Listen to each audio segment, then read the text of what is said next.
something a bit wrong here. Let me explain. We're in St. Paul's Cathedral.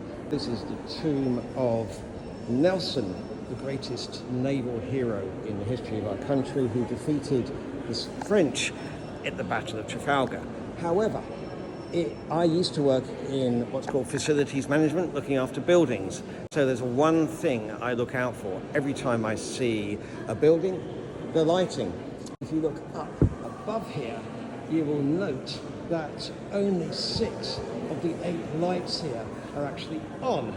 Now, I appreciate that it might take a bit of work to get the sculpture moved, or scaffolding put up here as well, but I was here about 3 years ago and I noticed that it had the same problem back then. I put it onto TikTok back then. I don't know if they've gone out since or been replaced or whatever, but at the moment, sadly, our great naval hero, Lord Nelson, is not being properly appreciated. By the way, this wasn't designed for him.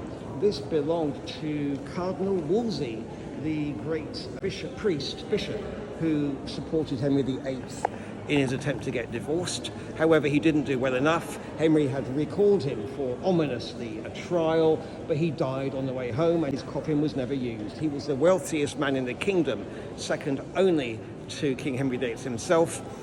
Sic transit Gloria Mundi.